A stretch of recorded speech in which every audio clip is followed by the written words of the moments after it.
Have you ever felt like your only job was to stay calm? Even though inside you felt like you were falling apart.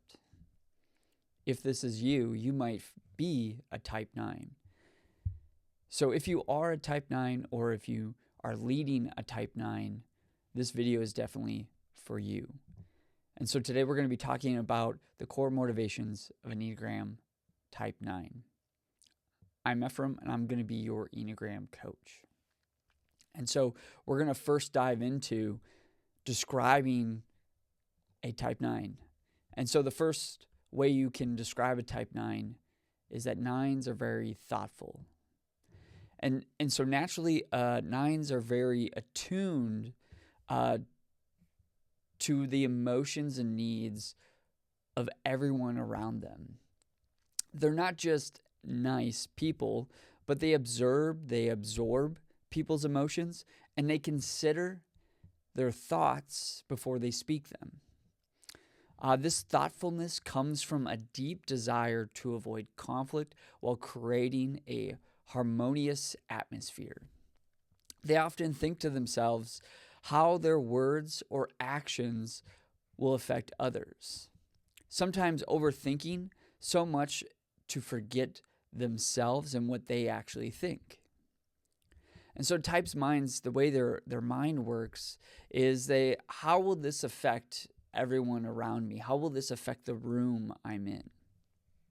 And they might even ask questions like, or say to themselves, is this even worth speaking up if it creates some tension in this room? And so imagine that 9s really are kind of this gentle stream going down a river. They're very it's very calm. It can be very reflective.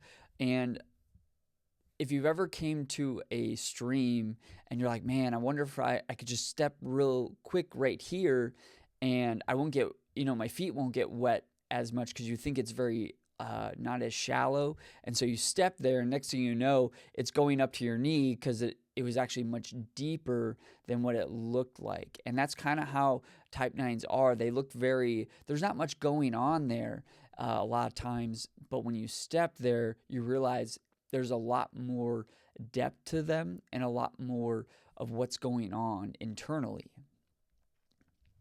And so the second way we can describe a type 9 is they're very reassuring. They're the friend who tells you it's going to be okay. And they actually, you actually believe them.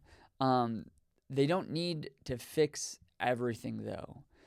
Their very peaceful energy is often enough their goal is to de-escalate any tension or conflict people may have. So they just want to reassure you that everything's going to be okay. And a lot of times we believe a type 9 because it's very reassuring and it's very genuinely comes off.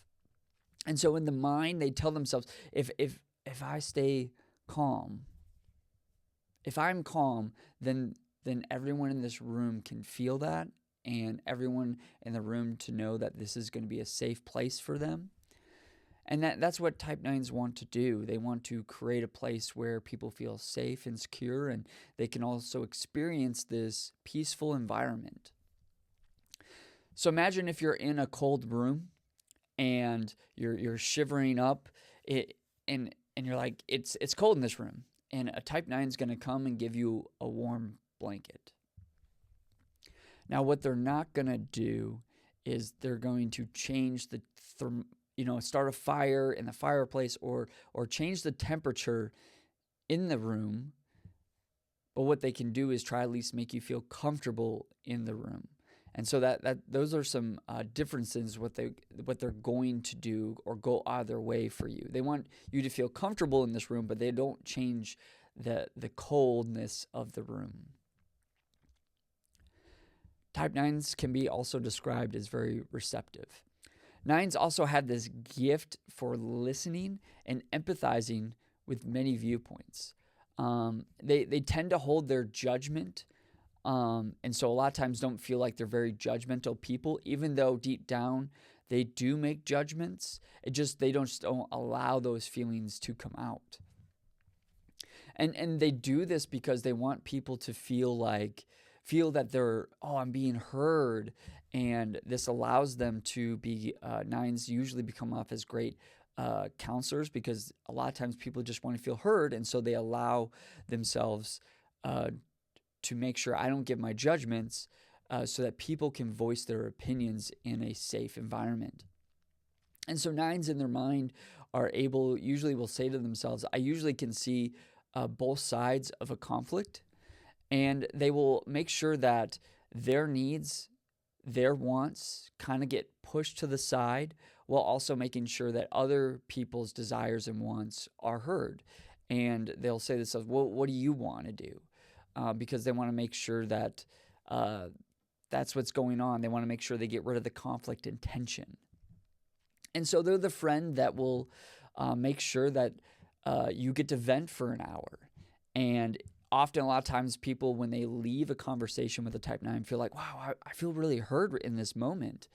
And that's where if you want to understand different numbers, Enneagram 2s usually get labeled as great listeners as well. However, a type 2 usually will be giving this is what you should do, or this is what you need to go do. And if you just did this, your life would get better. So 2s will give their helpful advice, where 9s might hold back that advice, and they just want to make you feel heard in that moment. And that's the difference between a 9 and a 2. Now, 9s may give their advice, but a lot of times they just want to make sure you felt heard in the moment. Type 9s are also very accommodating. And so because they don't want to lose connections with others, or they want to avoid the tension. And so 9s often will go along with the needs and preferences and opinions of others. Even though if they don't always agree with them, they go along with them. So they'll adjust themselves to kind of fit in a group setting, which means this is where they ignore their desires and wants. While this may help keep some harmonious peace temporarily, over time, what it leads to is forgetting about themselves, and also leads to what they call a quiet frustration. And so type 9s might say, this is not a big deal. I'll go along with what they want because it'll keep the peace. And they say to themselves, as long as everyone in this room is happy, then I can be at peace.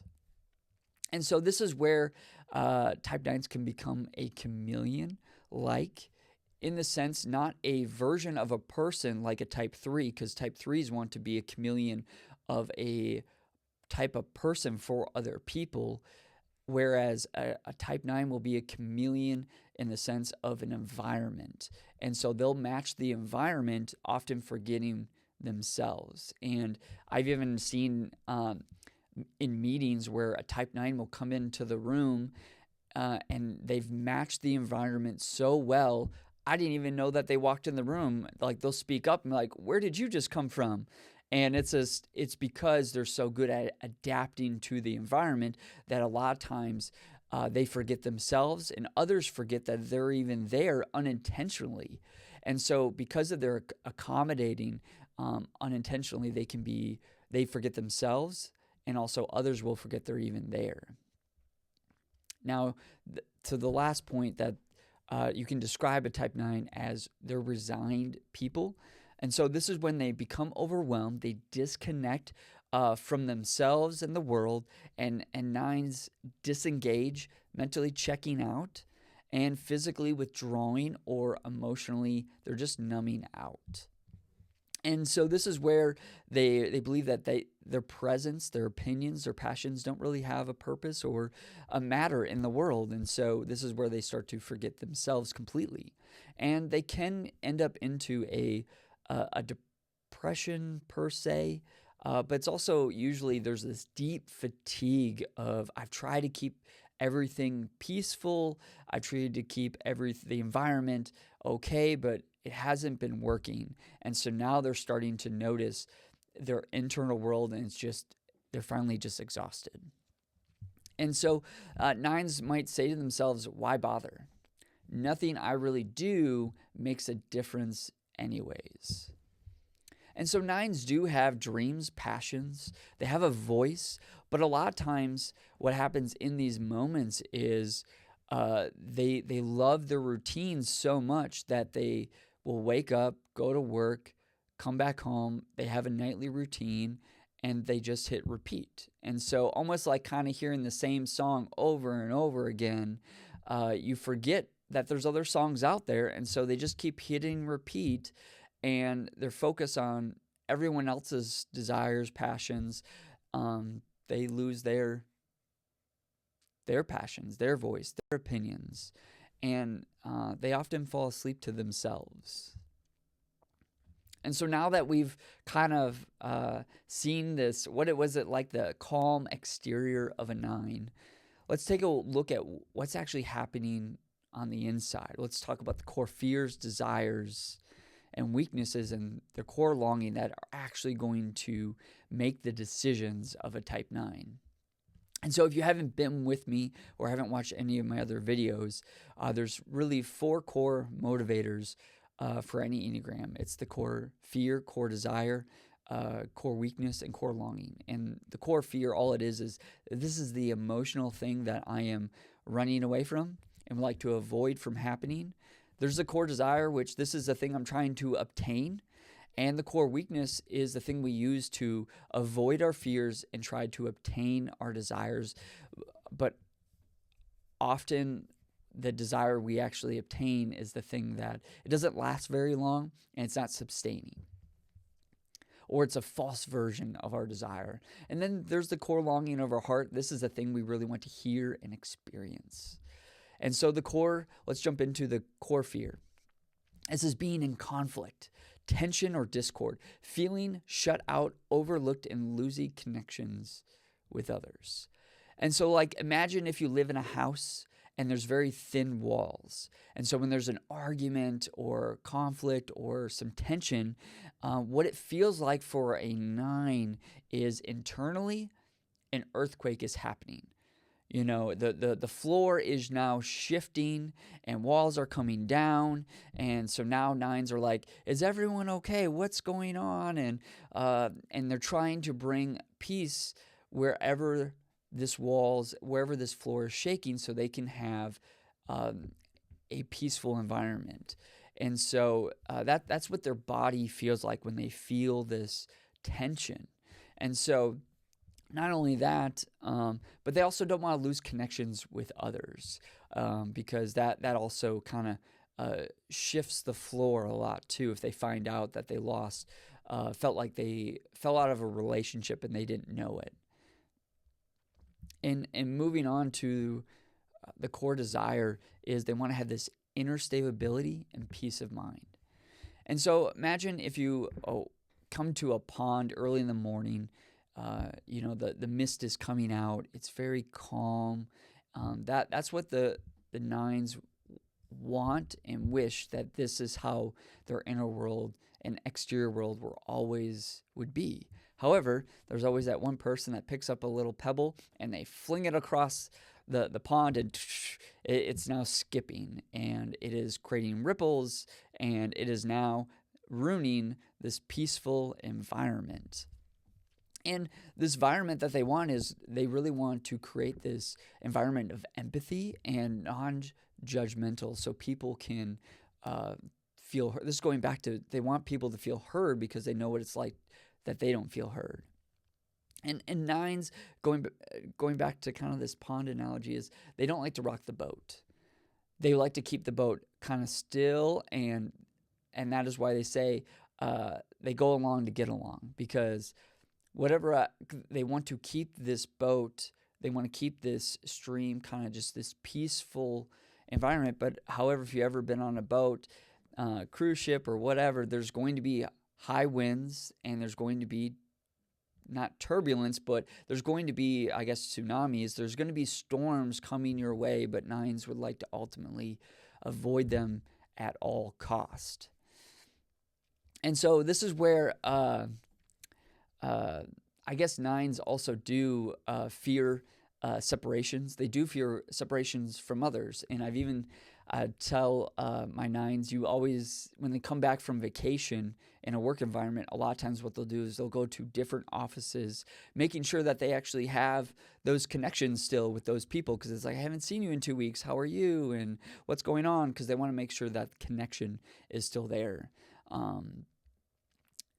Now moving on to the core weakness. The core weakness of a nine is called sloth.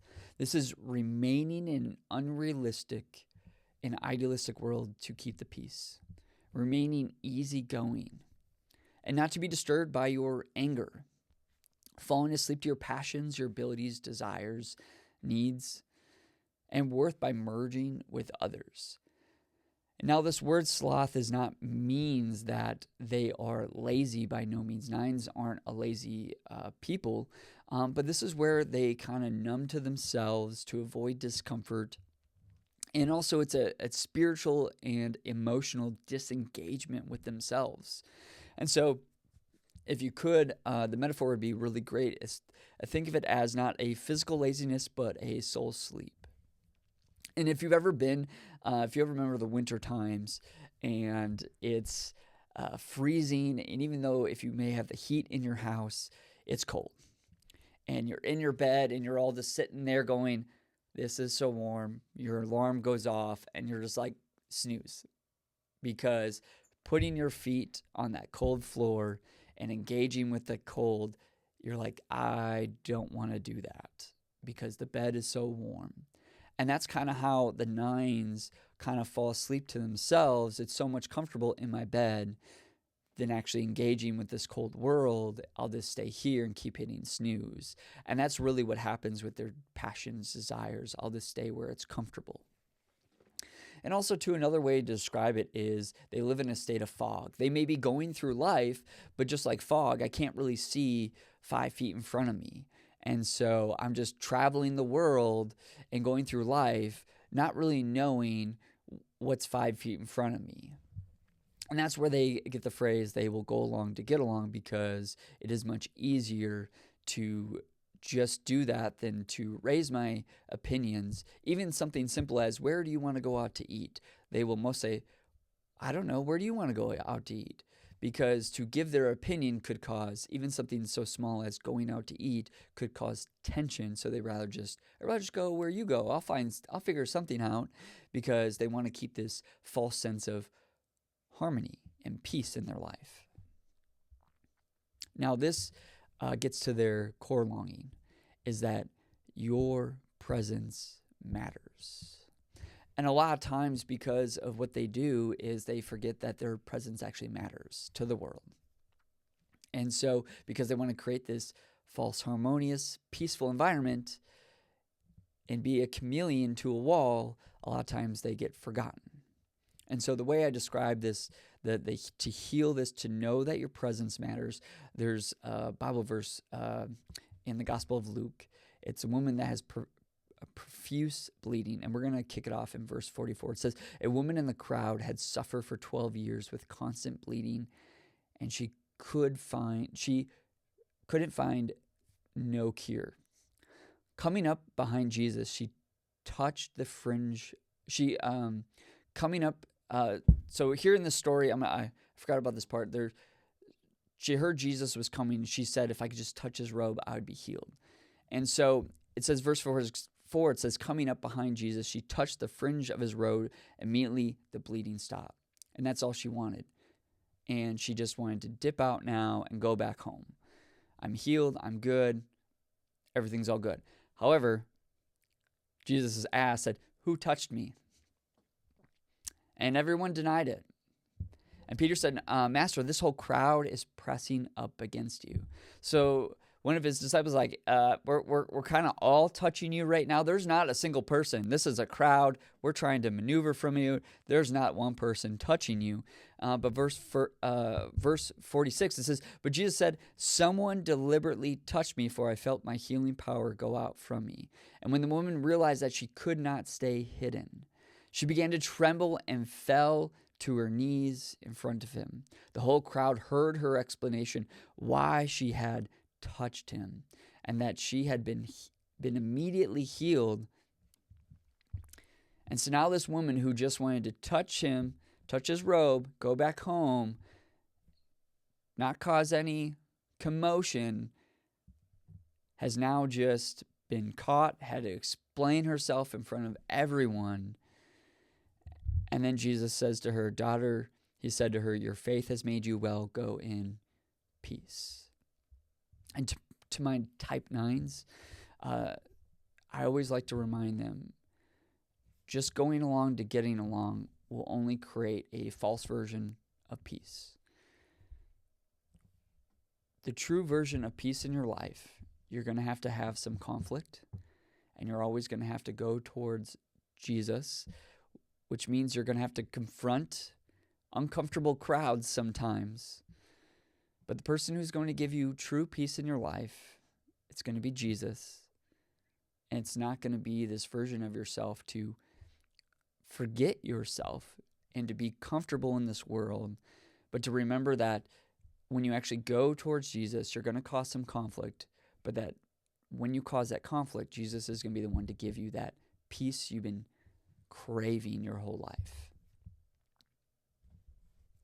Now, some encouragement for type 9s is that we do enjoy the peaceful environment that you create. However, we would much enjoy your full presence, your opinions, your desires, your wants.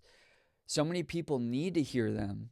And so I'm asking you to take the courage to start bringing your full presence to every room that you're in, even if it caused some conflict. And so I would love to hear in the comments if you've ever felt invisible, overlooked. Tell us what that feels like, because we need to hear it. And so if this video was helpful, please like the video. And if you want to keep following, I'm going to keep going through the Enneagram process. And so subscribe to get more videos coming your way. And if you want to start your journey today, you can always, in the description, just click on the free guide for you. And everyone else, I'll see you later.